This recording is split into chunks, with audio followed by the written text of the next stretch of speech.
her way, as I am sure more of our guests are.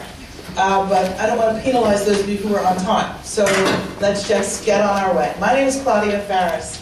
Welcome, and thank you for joining us today.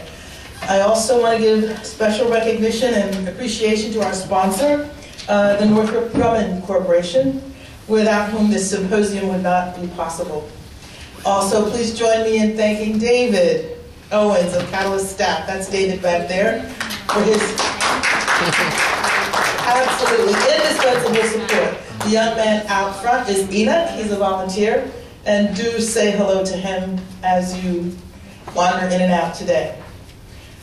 We use the phrase intervention strategies rather than school reform in the title of this symposium because we're not talking here about overall national approaches to improving America's STEM performance. We are talking about strategies for increasing performance in under-resourced schools and among underrepresented minorities.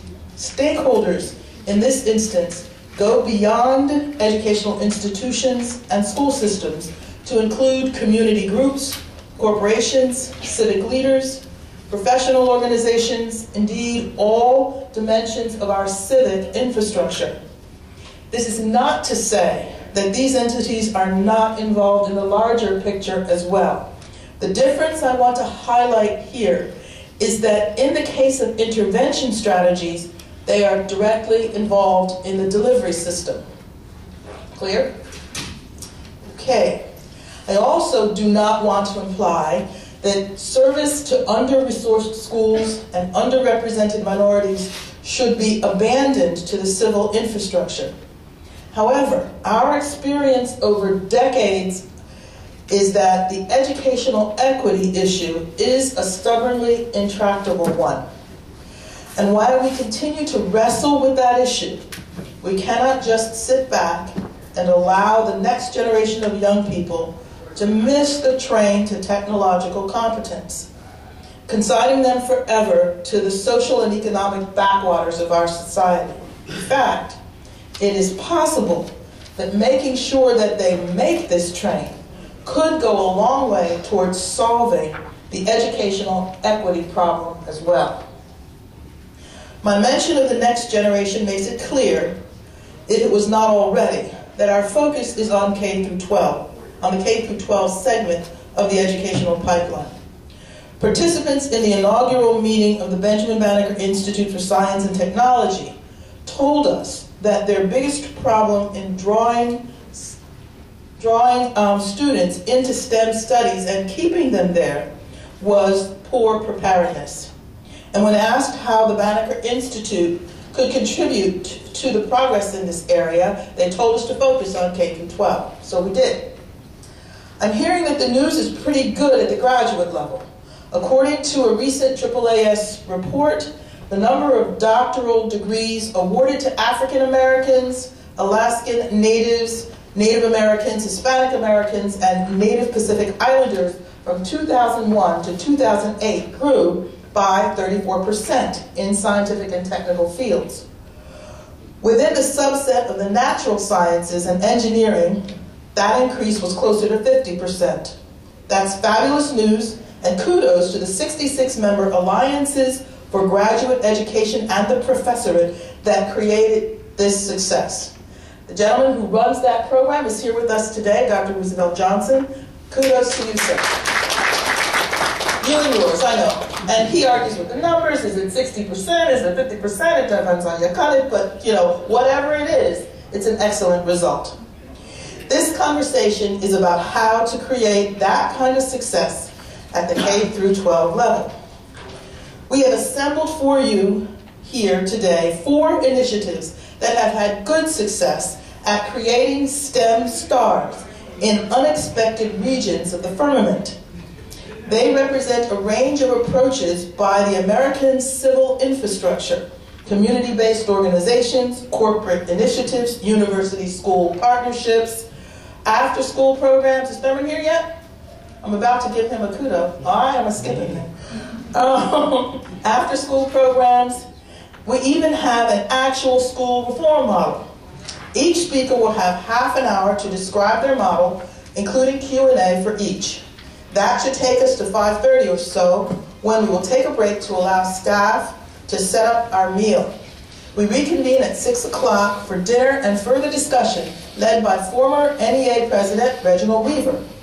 This will be your opportunity to share your favorite strategies with your colleagues gathered here, why you think the featured models succeeded, circumstances under which you believe they would fail, what it would take to take these and other initiatives to scale, what national policy innovations are needed, and other matters you believe to be important for moving the needle on this issue. This issue is, by the way, increasing participation among minorities in STEM fields. Okay, we clear about that? There is one very important program that is not represented here today because of the unfortunate overlap between the scheduling of this symposium and their national convention. No best practices discussion of this kind would be complete without mention of them. So I will attempt to give you an overview of their program design for inclusion in our thinking here today. I'm talking about the National Society of Black Engineers, or NSBE. Most science membership organizations class themselves as professional organizations. NSBE classes itself as a student organization, and this distinction is a very important one as it relates to driving the organization's focus on increasing the number of African Americans involved in STEM. NSBE is an after-school program whose chapters are operated by schools, community-based organizations, churches, wherever the leadership exists to form the group and keep it going.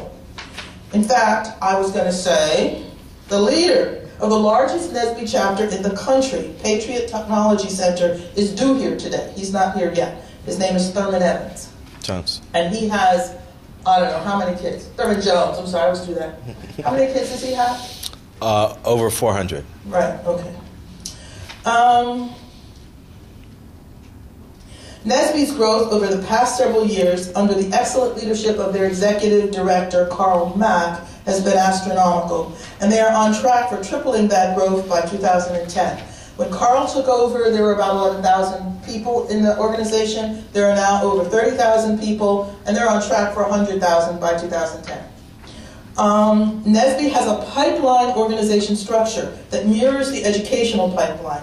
SEEK, NSBE Junior, NSBE Collegiate, and NSBE Alums. SEEK is a relatively new summer program that draws kids who probably can't even spell engineering, let alone have any idea what engineers actually do.